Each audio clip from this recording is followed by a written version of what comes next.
Hi everyone, I welcome to all of you in JRFL है। So UGC NET paper one के जो भी most important PYQs हैं, किससे रिलेटेड, टीचिंग एप्टीट्यूड से रिलेटेड, अब हम उनको यहाँ पर देखेंगे। जैसा कि इसके पहले मैंने कहा था कि पीवाईक्यूज की सीरीज में मैं टोटल 10 लेक्चर्स लाऊंगा। तो जून के जो भी पीवाईक्यूज हैं उनकी सीरीज में मैंने टोटल 10 पीवाईक्यूज की क्लासेस ली हैं, और उनको आप देख सकते हैं मेरे चैनल पर विजिट करके। साथ साथ ऊपर आई बटन आ रहा होगा, उस पर आप लोगों को दिखाई दे रहे होंगे, ठीक, प्लेलिस्ट मेरी। साथ साथ अगर आप वो वहाँ पर नहीं दिखते हैं तो आप वीडियो को एंड तक देखें। वहाँ पर मैंने लास्ट में जून की जो पीवाईक्यूज की सीरीज है वो वहाँ पर लगा दी है। जून 2025 की जितने भी इंपॉर्टेंट पीवाईक्यूज हैं मैंने कवर करवाए हैं। तो आप लास्ट में उन्हें एक बार गो थ्रू कर लीजिए, जिससे कि आप लोग को बहुत हेल्प मिल जाएगी। तो देखिए, अब अभी तक मैंने जो पीवाईक्यूज की सीरीज ली थी उसमें सारी यूनिट्स, मतलब किसी भी यूनिट का ऐसा नहीं था कि सिर्फ एक यूनिट से मैंने पीवाईक्यूज ले लिए, या इस तरीके से मैंने नहीं किया था, ठीक। अब यहाँ पर मैं पहले कर क्या रहा हूँ, सबसे पहले मैं यहाँ पर टीचिंग एप्टीट्यूड से आप लोगों के क्वेश्चंस कुछ कवर करवाऊंगा, ठीक। और यहाँ पर वही टीचिंग एप्टीट्यूड से क्वेश्चन लूंगा मैं जो कि रिसेंट ईयर्स में पूछे गए हैं, आए हुए हैं, ठीक। और ये सभी बहुत इंपॉर्टेंट क्वेश्चंस हैं, बहुत टाइम लगा इन सभी क्वेश्चंस को ढूंढने में, निकालने में। तो आप लोगों से रिक्वेस्ट है कि आप लोग पूरी इस वीडियो को लाइक करेंगे, शेयर करेंगे, कमेंट करेंगे, साथ साथ लास्ट तक देखेंगे। और अपना वैल्यूएबल कमेंट जरूर करें कि आप लोगों को किस इन वीडियोस में कुछ भी हेल्पफुल लग रहा है। और साथ साथ अगर आपको किसी भी टॉपिक से रिलेटेड कोई दिक्कत आ रही है तो आप उसके लिए एक बार ज़रूर मैसेज कर सकते हैं, मतलब कमेंट कर सकते हैं, ठीक है। उसके अलावा जो भी पीवाईक्यूज हैं ये आपके जो दिसंबर में एग्ज़ाम होने वाला है, दिसंबर 2025 में, उसके लिए बहुत हेल्पफुल हैं। उसके अलावा आने वाले जितने भी एग्ज़ाम्स होंगे यूजीसी नेट के, वो भी उनमें आपके लिए बहुत ज़्यादा हेल्पफुल होंगे पेपर वन में। तो हम अपनी वीडियो को शुरू करते हैं। तो हमारा पहला क्वेश्चन है, which of the following statement is are not true. अब ये टीचिंग एप्टीट्यूड से हमारा लिया गया क्वेश्चन है। तो इसमें पूछ रहे हैं कि इसमें से कौन सा स्टेटमेंट ट्रू नहीं है, ठीक। आप लोगों क्वेश्चन पे जब भी आपके सामने आए तो आप ये जरूर देख लें कि नॉट ट्रू लिखा है कि ट्रू लिखा है, ठीक। ये चीज़ आप लोगों को बहुत ध्यान रखनी पड़ेगी। तो हमें लिखा है यहाँ पर कि नॉट ट्रू। तो हमारे ऑप्शन हम पहले एक बार पढ़ लेते हैं। लिखा है, teaching is just an art, then teachers can be trained only, teachers are born, and all the above. तो हमारे इसमें कौन सा ऑप्शन हो जाए कि इसमें से कौन सा ट्रू नहीं है, हमसे ये पूछा गया है ना। तो इसमें तो सभी ट्रू लग रहे हैं, तो हम क्या कहते हैं, कौन सा ट्रू नहीं है। तो इसमें तो सभी रॉन्ग लग रहे हैं, क्यों? क्योंकि टीचर सिर्फ टीचिंग क्या है, सिर्फ एक आर्ट है? नहीं, एक साइंस भी है, ठीक। Teaching teachers can be trained only, क्या टीचर सिर्फ ट्रेन किया जाते हैं? ऐसा नहीं, कुछ लोग ऐसे भी होते हैं जो खुद से ही सीख लेते हैं, ठीक। एक सेकंड। हम्म। तो कुछ टीचर्स ऐसे होते हैं जो खुद से भी सीख लेते हैं। क्या इशू आ रहा है, एक सेकंड। हाँ, कुछ तो ऐसे हैं जो खुद से भी ट्रेन कर लेते हैं खुद को, ठीक, पढ़ाने के लिए। और कुछ क्या टीचर सिर्फ बॉर्न होते हैं? नहीं, तो कुछ नहीं, कुछ से पैदा होते हैं जो उनको बहुत कुछ नहीं आता, लेकिन क्या होता है, ट्रेनिंग के थ्रू सीख सकते हैं।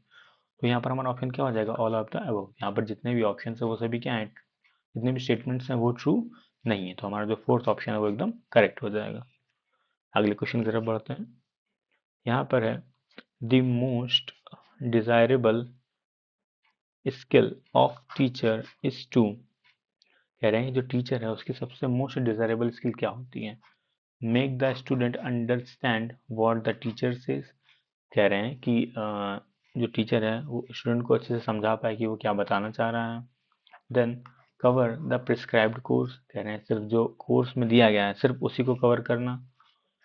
Keep student relaxed while teaching. कह रहे हैं पढ़ाते समय बच्चों को रिलैक्स होने दिया जाए। या keep higher authorities informed about the class activities. कह रहे हैं कि जो भी हायर अथॉरिटीज हैं क्लास, स्कूल की या फिर किसी कॉलेज की, या फिर कहा जाए जो भी हायर एजुकेशन हैं, इंस्टीट्यूशन हैं उनकी, तो उनको आप क्लास की एक्टिविटीज़ के बारे में लगातार क्या करें, इन्फॉर्म करें। तो देखिए यहाँ पर बहुत इजी ऐसे क्वेश्चन टीचिंग एप्टीट्यूड की जो भी आते हैं आपको बिल्कुल गलत नहीं करना है, ठीक। बस आपको करना क्या, आपको एक बार अच्छे से पढ़ लेना है, समझ लेना है। यहाँ लिखा है कि हायर अथॉरिटीज़ को इन्फॉर्म करना, तो भाई कह रहे हैं कि डिज़ायरेबल स्किल क्या है टीचर की, तो ये हायर अथॉरिटीज़ को इन्फॉर्म करेगा? बिल्कुल नहीं, हट जाएगा, ठीक। फिर लिखा है keep student relax while teaching. कह रहे हैं कि जब आप पढ़ा रहे हैं तो क्या स्टूडेंट्स क्या रिलैक्स करेंगे? बिल्कुल नहीं। फिर cover cover the prescribed course. सिर्फ जो भी कोर्स में दिया गया है आप उसी को कवर करेंगे? बिल्कुल नहीं। तो हमारा फर्स्ट ऑप्शन क्या है, make the student understand what the teacher says. कह रहे हैं कि टीचर ने क्या कहा है वो बच्चे समझ पाए। ठीक, तो हमारा सही ऑप्शन क्या हो जाएगा, हमारा फर्स्ट ऑप्शन है वो एकदम, एक सेकंड क्लियर कर दूं, हमारा फर्स्ट ऑप्शन है वो एकदम करेक्ट हो जाएगा। Then the next question. अब यहाँ पर है कि which of the following is the sequence of different level of teaching. जैसा कि आप लोगों को पता होगा कि टीचिंग एप्टीट्यूड में 3 लेवल्स हैं टीचिंग के, एक है मेमोरी लेवल, एक सेकेंड, हाँ एक है मेमोरी लेवल, ठीक, फिर एक है अंडरस्टैंडिंग लेवल, और जो लास्ट है वो है रिफ्लेक्टिव, रिफ्लेक्टिव। ठीक, ये 3 लेवल्स हैं टीचिंग के। अब किस तरीके से हैं, मेमोरी कब आता है, अंडरस्टैंडिंग कब आता है, या रिफ्लेक्टिव कब आता है, तो हमें यहाँ पर ये बताना है। तो ऑप्शन हम पढ़ लेते हैं, memory level, understanding level and reflective level. B में है अंडरस्टैंडिंग, मेमोरी, रिफ्लेक्टिव। सी में है reflective, understanding, memory. And D में है मेमोरी, रिफ्लेक्टिव एंड अंडरस्टैंडिंग। तो यहाँ पर मैं आप लोगों को बताना चाहूँगा ये सारे ऑप्शन गलत होंगे नीचे के, हमारा जो पहला ऑप्शन है वही सही है, पहला memory, then understanding, then reflective. Short में मैं आंसर के बारे में थोड़ा सा आप लोग को एक बार बता देता हूँ, एक सेकेंड। देखिए, जब बच्चे छोटे होते हैं, ठीक, तो उनमें क्या होता है मेमोरी लेवल, मतलब उनकी रूट लर्निंग कराई जाती है, मतलब उन्हें रटाया जाता है, जैसे 2 1 2 या फिर कोई भी पोम हो गई, बाकी चीज़ें हो गई, ठीक, उन्हें रटाया जाता है, तो क्या वो क्या हो गया मेमोरी लेवल। फिर जब बच्चे थोड़े बड़े होते हैं, जैसे 8th क्लास में आ गए, 8th से ऊपर 9th में आ गए, तो उनमें थोड़ा बहुत अंडरस्टैंडिंग आ जाती है, तब वो क्या करते हैं, कॉन्सेप्ट को, बाकी चीज़ों को समझ सकते हैं। ठीक, और फिर रिफ्लेक्टिव क्या होता है कि आप चीज़ों को अपने आप समझ सकते हैं और नई नई थ्योरीज को बना सकते हैं, तो किसमें आएगा, रिफ्लेक्टिव। तो हमारा जो सही ऑप्शन है वो ए हो जाएगा। सबसे पहले क्या आती है, memory, then understanding, then reflective. ठीक, तो हमारा जो फर्स्ट ऑप्शन है वो एकदम करेक्ट हो जाएगा। तो अगले क्वेश्चन की तरफ बढ़ते हैं। यहाँ पर है कि which of the following is an independent variable in teaching learning process. कह रहे हैं कि जो टीचिंग और लर्निंग का प्रोसेस है उसमें इनमें से कौन सा इंडिपेंडेंट वेरिएबल है। तो कह रहे हैं टीचर, स्टूडेंट, इंस्टीट्यूशन या पेरेंट्स। तो इंडिपेंडेंट वेरिएबल क्या है, देखिए इंडिपेंडेंट वेरिएबल वो होता है कि जिसके चेंज होने से, जैसे इंडिपेंडेंट वेरिएबल वो इनके चेंज होने से जो डिपेंडेंट वेरिएबल है उस पर क्या पड़े, असर पड़े। तो ठीक, डायरेक्टली असर पड़ता है इंडिपेंडेंट के चेंज होने से। तो अब मान लीजिए अगर टीचर एक हम इंडिपेंडेंट वेरिएबल मान लेते हैं, ठीक, अगर उस पर कोई भी इफेक्ट पड़ता है, कोई भी चेंज आता है, क्या स्टूडेंट पर पड़ेगा, जी बिल्कुल पड़ेगा। यहाँ पर इंडिपेंडेंट वेरिएबल क्या होगा, जो हमारा ए ऑप्शन है टीचर, वही हमारा क्या होगा, एक इंडिपेंडेंट वेरिएबल है, कि अगर उस वो चेंज होता है तो स्टूडेंट्स में भी थोड़ा बहुत चेंज आएगा। तो फिर अगले क्वेश्चन की तरफ बढ़ते हैं। हाँ, in context of dynamic teaching environment which of the following statement are true. कह रहे हैं कि जो डायनेमिक टीचिंग एनवायरनमेंट है उससे रिलेटेड यहाँ पर कुछ स्टेटमेंट दिए गए, हमें बताना है कौन सा ट्रू है। देखा, teacher is a dependent variable and student is independent variable. ठीक है, teacher is an independent variable and student is a dependent variable, then both teacher and student are intervening variables, और द फोर जो D है वो है none of the above. तो जैसा कि अभी हमने पहले इसके जो पहले क्वेश्चन बताया, ठीक, वहाँ पर टीचर क्या होता है, एक इंडिपेंडेंट वेरिएबल होता है, जिसकी वजह से क्या होगा कि किस पे इफेक्ट पड़ता है, जो भी स्टूडेंट्स होते हैं उन पे। हमारा जो बी ऑप्शन है क्या, teacher is an independent variable, ठीक, हाँ बिल्कुल, टीचर क्या एक इंडिपेंडेंट वेरिएबल है और स्टूडेंट क्या एक डिपेंडेंट वेरिएबल है, तो हमारा जो भी ऑप्शन है वो एकदम करेक्ट हो जाएगा। Then the next question, at which of the following teaching level classroom environment is required to sufficiently open and independent।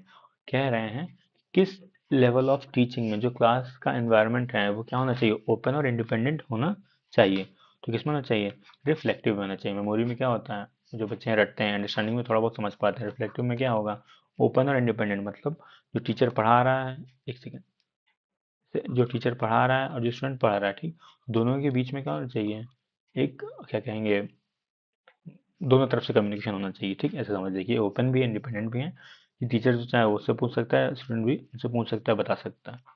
Then the next question, the classification of cognitive domain was presented by. कह रहे हैं जो cognitive domain theory है, कौन सी, cognitive domain theory, ठीक, तो उसका classification किसने किया है, बेंजामिन ब्लूम ने, स्किनर ने, क्रैथवॉल ने या सिम्पसन ने? तो देखिए सबसे फेमस यही है कॉग्निटिव डोमेन थ्योरी, ठीक। तो किसने किया है? बेंजामिन ब्लूम ने। तो हमारा जो क्या हो रहा है, तो हमारा जो ए ऑप्शन है बेंजामिन ब्लूम, वो एकदम सही हो जाएगा। Then the next question, to make use of previously learn material in new situation. कह रहे हैं आपने जो भी प्रीवियसली लर्न मटेरियल हैं उनका यूज क्या करते हैं आप किसी एक नई सिचुएशन में करें, किसमें? एक नई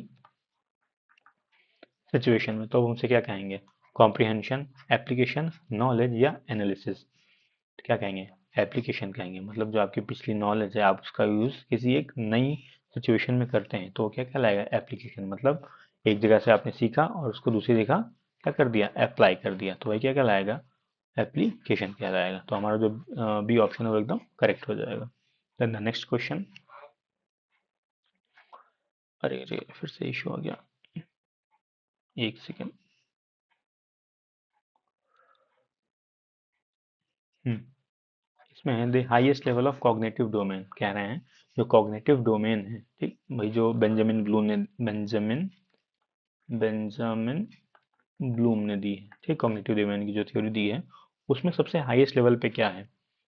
ठीक, सिंथेसिस है, एनालिसिस है, कॉम्प्रिहेंशन है या इवेल्युएशन है? तो जो कॉग्निटिव डोमेन है उसमें सबसे लास्ट में या फिर कहा जाए कि हाईएस्ट लेवल पे क्या होता है? इवेल्युएशन। मतलब इवेल्युएट आप करते हैं सबसे लास्ट में। मतलब जो बेंजामिन ब्लूम ने थ्योरी दी उसमें जो हाईएस्ट लेवल है कॉग्निटिव डोमेन का वो है इवेल्युएशन। तो हमारा जो डी ऑप्शन है वो एकदम करेक्ट हो जाएगा। Then the next question, at authoritarian level teaching is. कह रहे हैं अथॉरिटेरियन लेवल पर टीचिंग क्या है? टीचर सेंटर्ड है, चाइल्ड सेंटर्ड है, हेडमास्टर सेंटर है या एक्सपीरियंस सेंटर है?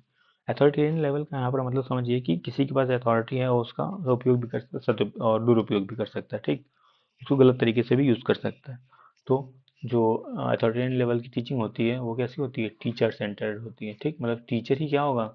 उसमें होल सोल रिस्पॉन्सिबल होगा किसी भी चीज़ के लिए और बाकी किसी का भी रोल नहीं होता। तुम्हारा जो फर्स्ट ऑप्शन है वो एकदम करेक्ट हो जाएगा। Then the next question, analysis. अरे यार क्या है इशू?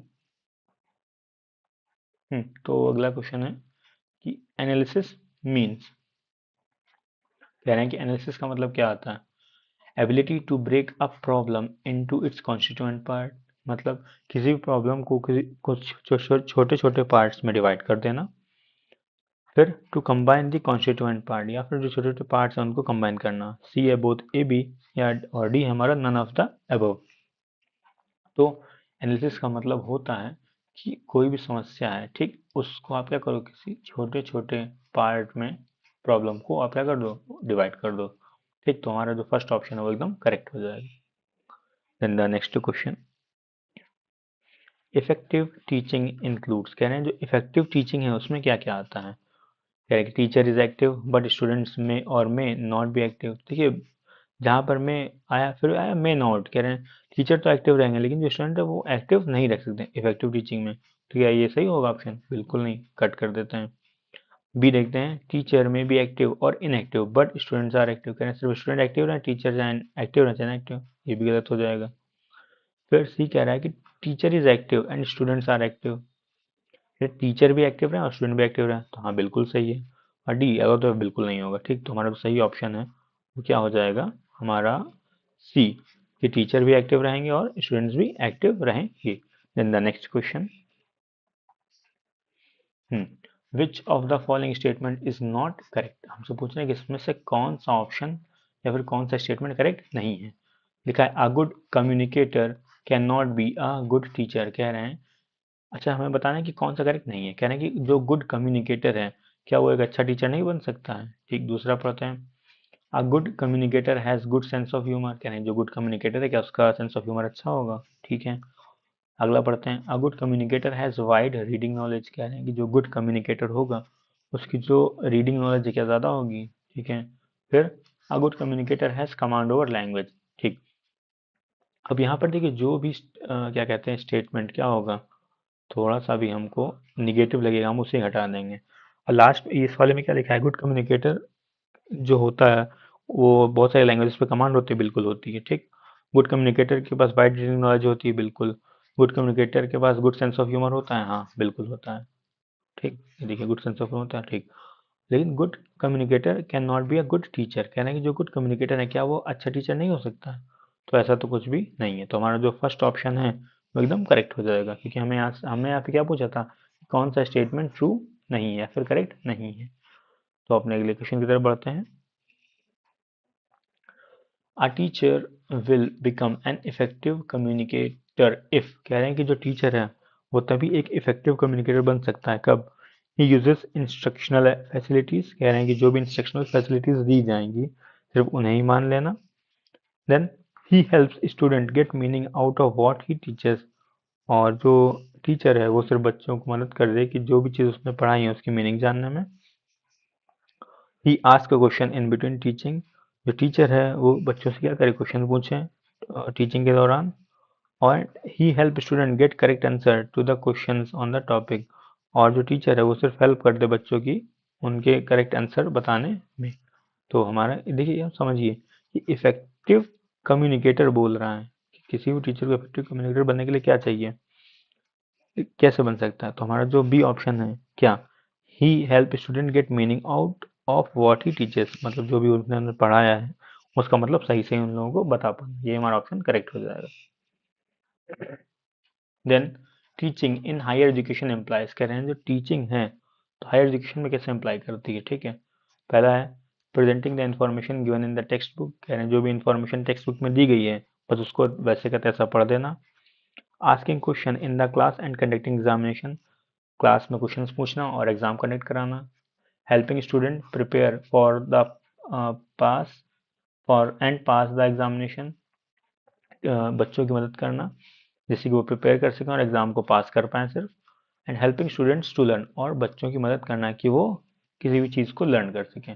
देखिए बाकी सारे ऑप्शन यहाँ पर हमारे क्या नेगेटिव हैं, लेकिन जो हमारा डी ऑप्शन है कि बच्चों को क्या करना, हेल्प करना जिससे कि वो लर्न कर सकें, वो एकदम करेक्ट हो जाएगा। तो हमारा जो डी ऑप्शन, हमारा पहला क्वेश्चन है high teaching will be effective if the teacher, कह रहे हैं कि टीचिंग कब इफेक्टिव होती है, ठीक।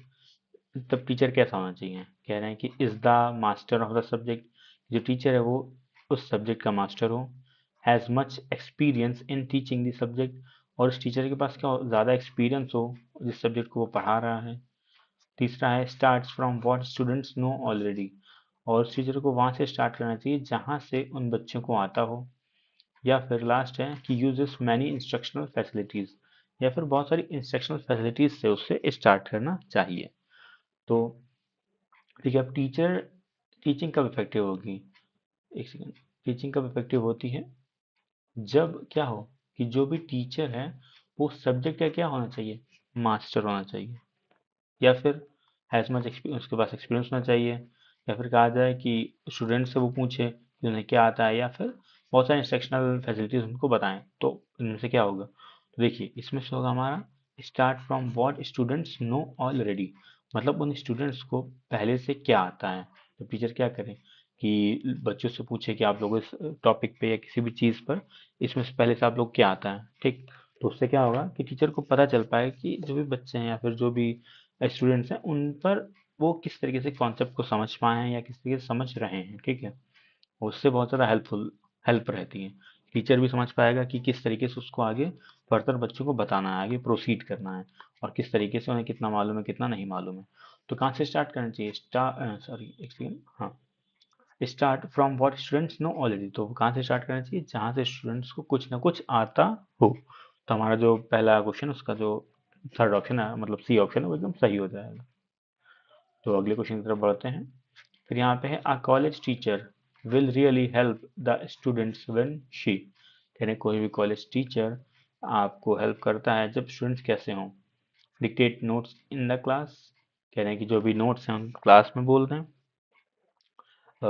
Is objective in her evaluation, कि जो भी वो इवेल्यूएशन कर रहे हैं उसमें वो ऑब्जेक्टिव रहें, ठीक, मतलब रेशनल रहें, कहा जाए रेशनल और तार्किक रहें, मतलब किसी के प्रति क्या ना हो जाए, ज़्यादा फेवर ना दें, ऐसे समझ सकते हैं आप। फिर encourages student to ask question, और जो स्टूडेंट्स हैं उनको इनकरेज करें कि वो और क्वेश्चन पूछ सकें। और लास्ट है कि cover the syllabus completely in the class, और बस सिलेबस कंप्लीट कर दें और छुट्टी पा लें। अब देखिए टीचिंग के जितने भी क्वेश्चंस होंगे बस आपको एक बार उनकी वर्डिंग्स को समझना है और आसानी से आप उनको कर सकते हैं। जैसे आप एक बार क्वेश्चन फिर से एक बार देख लेते हैं कि a college teacher will really help the students when। ठीक कह रहे हैं कि जो कॉलेज का टीचर है वो किस तरीके से बच्चों की मदद कर पाते हैं कि नोट्स को डिक्टेट करके या फिर जो भी इवेल्युएशन जो भी ऑब्जेक्टिव हैं उनके इवेल्युएशन को वो करके या फिर स्टूडेंट को इनकरेज करके कि वो क्वेश्चन पूछें या सिलेबस करके। देखिए जो नेगेटिव पॉइंट है उनको हटा दें। जैसे ये लास्ट वाला कि cover the syllabus completely in class, बिल्कुल नहीं हो सकता। ठीक, स्टूडेंट को इनकरेज करें कि आपको यहाँ कर सकते हैं लेकिन यहाँ पर ये नहीं होगा। ठीक, फिर पहला है कि dictate notes in the class, ये भी हमारा नहीं होगा।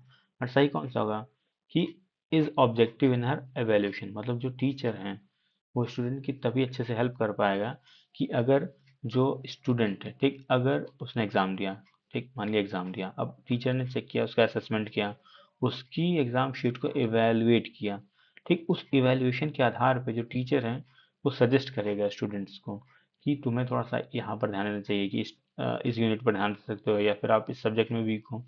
यहाँ पर हमारा क्या हो जाएगा कि उसका जो ऑब्जेक्टिव है, ठीक, is objective in her evaluation, वो हमारा जो सेकंड ऑप्शन है कहा जाए, जो बी ऑप्शन है वो हमारा एकदम करेक्ट हो जाएगा।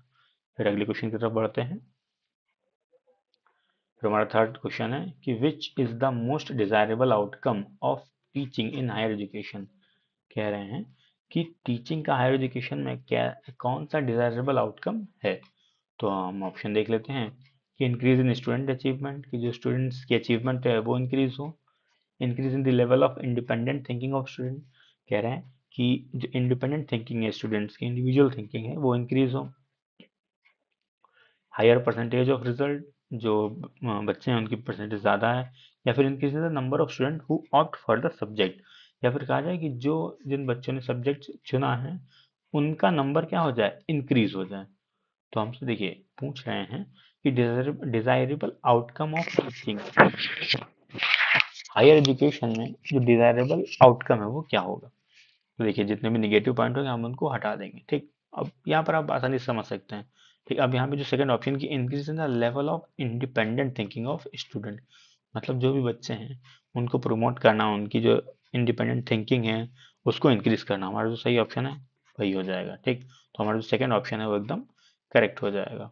एक सेकेंड। ठीक है, कि जो भी बच्चे हैं उनकी इंडिपेंडेंट थिंकिंग को क्या करना, इंक्रीज करना।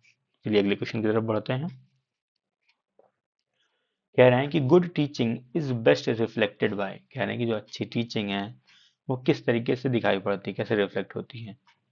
अटेंडेंस ऑफ स्टूडेंट, की जो स्टूडेंट सब रोज अटेंड कर रहे हैं।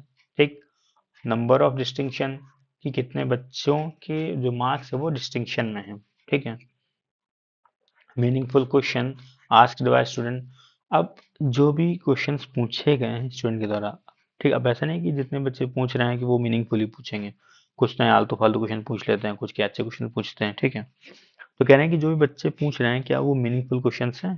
ठीक है, और फिर हमारा लास्ट है कि pin drop silence in the class, कि बच्चे एकदम शांत रहें, कुछ नहीं पूछें। तो देखिए गुड टीचिंग किस कैसे रिफ्लेक्ट होगी, क्या पिन ड्रॉप साइलेंस से, बिल्कुल नहीं। एक सेकेंड, हाँ बिल्कुल नहीं, ठीक, ये हट जाएगा। बच्चों की अटेंडेंस है, बिल्कुल नहीं। नंबर ऑफ डिस्टिंक्शंस, बिल्कुल भी नहीं। तो किससे होगी, मीनिंगफुल क्वेश्चंस और आस्क्ड बाय द स्टूडेंट, कि जो भी स्टूडेंट क्वेश्चंस पूछ रहे हैं वो कैसे होने चाहिए, मीनिंगफुल होने चाहिए। तो हमारा जो सी ऑप्शन है वो एकदम करेक्ट हो जाएगा। फिर हमारा फिफ्थ है कि the main M of classroom teaching is, कह रहे हैं कि जो क्लासरूम टीचिंग होती है उसका मेन एम क्या है, टू गिव इंफॉर्मेशन प्रोवाइड कराना, टू डेवलप इंक्वायरिंग माइंड, कि जो माइंड है बस वो इंक्वायर कर सके चीज़ों को। फिर to develop personality of student, की जो स्टूडेंट्स हैं उनकी क्या करना, पर्सनालिटी को डेवलप करना। या फिर to help student pass examination, या फिर सिर्फ स्टूडेंट को पास कराना एग्जाम। तो मेन एम क्या हो जाएगा क्लासरूम टीचिंग का, वो हो जाएगा हमारा, एक सेकेंड इसको हटा दूँ, टू डेवलप इंक्वायरिंग माइंड, मतलब जो स्टूडेंट हैं वो किस तरीके से अच्छे से सोच पाए, कॉग्निटिव लेवल पे सोच पाए। सॉरी। तो कैसे मतलब इंक्वायरिंग लेवल पे उनका जो माइंड है वो इंक्वायरिंग हो पाए, हर चीज की तह में जा पाए, डीपली उनको चीजों को समझ पाए। तो हमारा जो बी ऑप्शन है वो एकदम करेक्ट हो जाएगा। Then the next question, students prefer those teachers who, कह रहे हैं कि जो स्टूडेंट हैं वो किस तरीके के टीचर्स को प्रेफर करते हैं ज्यादा।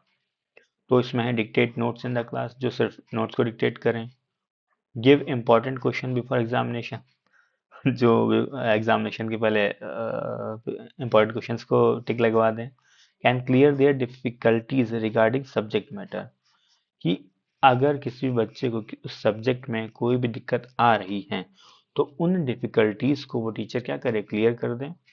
या फिर आर देमसेल्फ डिसिप्लिन, या फिर जो टीचर खुद में ही क्या हो, डिसिप्लिन्ड हो। ये बहुत ईजी है, ठीक, इसको आप पढ़ के आराम से लगा सकते हैं कि स्टूडेंट कैसे टीचर को प्रेफर करेगा, जो कि उनके सब्जेक्ट रिलेटेड जो भी डिफिकल्टीज उनको क्या कर दें, क्लियर कर दें, ठीक, and clear their difficulties regarding the subject matter. तो हमारा सी ऑप्शन है वो एकदम करेक्ट हो जाएगा। फिर अगले क्वेश्चन की तरफ बढ़ते हैं कि N effective teacher will ensure, कह रहे हैं जो इफेक्टिव टीचर है, ठीक, वो क्या इंश्योर करना चाहेगा कि कोऑपरेशन अमंग हिज स्टूडेंट, की जो उसके स्टूडेंट्स हैं उनके बीच में क्या हो, कोऑपरेशन हो, लेसेस फेयर रोल, उन बच्चों का रोल क्या हो, बहुत ही कम हो, कंपटीशन अमंग स्टूडेंट, बच्चों के बीच में क्या हो, कंपटीशन हो, या फिर डी, कंपटीशन और cooperation as the situation demand. ये कह रहे हैं कि कंपटीशन भी हो और उनमें समन और कोऑपरेशन भी हो, कि जिस तरीके से सिचुएशन आए जिससे कि वो उन्हें हैंडल कर सके। सॉरी। तो यहाँ पर क्या हो जाएगा कि कंपटीशन भी होना चाहिए और कोऑपरेशन भी होना चाहिए स्टूडेंट्स के बीच में। तो हमारा जो डी ऑप्शन है वो एकदम करेक्ट हो जाएगा। थोड़ा सा क्लियर कर दूं तब आप लोगों को दिक्कत नहीं होगी। जी, डी ऑप्शन हमारा वो एकदम करेक्ट हो जाएगा। Then the next question, who has the last chance of becoming an effective teacher, कह रहे हैं कि किसके पास लीस्ट चांस, किसके पास सबसे कम चांस होंगी एक इफेक्टिव टीचर बनने में।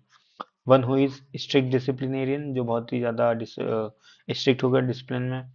One who knows his subject well, या फिर जो अपने सब्जेक्ट को अच्छे से जानता हो। One who has no interest in teaching, या फिर ऐसा व्यक्ति जिसके पास कम इंटरेस्ट हो टीचिंग का। या one who teaches moral value, या फिर जो मोरल वैल्यूज को सिखाता हो। अब यहाँ पर देखिए एक चीज का ध्यान देना है कि पूछा है कि लीस्ट चांस मतलब सबसे कम चांस किसके पास होंगे। जो स्ट्रिक्ट डिसिप्लिनेरियन होगा उसके पास बिल्कुल नहीं, वो तो अच्छा टीचर बनने के काबिल होगा, ठीक, तो ये ऑप्शन हट जाएगा। फिर one who knows his subject well, ऐसा टीचर जो अपने सब्जेक्ट को अच्छे से जानता हो, तो ये भी हट जाएगा। फिर जो आपको मोरल वैल्यूज पढ़ाता हो, तो ये भी हट जाएगा। तो हमारा जो सी ऑप्शन है कि one who has no interest in teaching, अगर टीचिंग में इंटरेस्ट ही नहीं है तो वो एक इफेक्टिव टीचर कैसे बन सकता है, ठीक, तो हमारा यहाँ पर सी ऑप्शन एकदम करेक्ट हो जाएगा। देन द नेक्स्ट क्वेश्चन, अब यहाँ पे arrange the following activities of interaction in logical order, ठीक है। तो analysis of work done, planning and preparation, presentation of material, modification and improvement. तो देखिए सबसे पहले क्या होता है, हम किसी भी चीज़ को प्लान करते हैं फिर प्रिपेयर करते हैं। तो प्लानिंग और प्रिपरेशन हमारा क्या हो जाएगा, पहला स्टेप हो जाएगा। देन उसके बाद हम क्या करते हैं, उस चीज़ को प्रेजेंट करते हैं, प्रेजेंटेशन ऑफ मटेरियल सेकेंड हो जाएगा। फिर एनालाइज करते हैं अपने जो भी हमने वर्क किया है, और लास्ट में उसको अगर इम्प्रूवमेंट की ज़रूरत है या मॉडिफिकेशन की ज़रूरत है तो हम वो कर लेंगे। तो हमारा क्या हो जाएगा, 2 3 1 4। तो हमारा 2 3 1 4 कहाँ पर है, तो हमारा 2 3 1 4 है हमारे बी ऑप्शन, तो हमारा बी ऑप्शन एकदम करेक्ट हो जाएगा। फिर दी आइडियल टीचर, कह रहे हैं जो आइडियल टीचर है वो क्या होगा, covers the whole syllabus in class, की बस सिलेबस ही कंप्लीट करा दिए। फिर helps his students in learning, बच्चों को याद कराने में हेल्प करे जो। Is a friend philosopher and guide, कह रहे हैं कि आइडियल टीचर क्या होना चाहिए, एक फ्रेंड हो, फिलोसफर हो और एक गाइड हो। या फिर एक स्ट्रिक्ट डिसिप्लिनेरियन होना चाहिए। इस बहुत इजी क्वेश्चन हैं, ठीक है, इनको आप पढ़ के आराम से लगा सकते हैं, ठीक। तो अच्छा टीचर क्या होना चाहिए कि आपको सिलेबस कंप्लीट करा दे, या फिर लर्न में हेल्प करे, या फिर आपको डिसिप्लिन में रखे, ऐसा कुछ नहीं, ठीक। तो क्या होगा, वो एक फ्रेंड भी हो, फिलोसफर भी हो और एक गाइड भी हो, ठीक, वही क्या होगा, एक आइडियल टीचर या फिर एक अच्छा टीचर होता है। सो आज के लिए हम लोग इतने PYQs रखते हैं। So thanks for watching. Please like comment and share और also subscribe my YouTube channel JRF वाले। और आप लोगों को किसी भी चीज़ में दिक्कत आ रही हो तो आप प्लीज़ कमेंट करें। और जिन लोगों को अभी जून के PYQs लगाने हैं, जो जून 2025 में भी एग्ज़ाम हुआ है उसके PYQs, और दिसंबर के जो भी PYQs हैं, अगर वो एक सेकेंड, हाँ, दिसंबर के PYQs हैं अगर वो आपको लगाने, दिसंबर 2024 में जो एग्ज़ाम हुआ था उसके PYQs लगाने हैं, तो वीडियो के एंड में आप लोगों को दो प्लेलिस्ट दिख रही होंगी। आप उन प्लेलिस्ट पर जा करके चेक कर सकते हैं, और उनमें दिसंबर के और जून की PYQs को मैंने कंपाइल किया हुआ है। बहुत सारे वीडियोस हैं और भी बहुत सारी वीडियोस हैं PYQs से रिलेटेड मेरे इसी चैनल पर। आप उन सभी को एक बार गो थ्रू कर लीजिए। तो थैंक यू एवरीवन।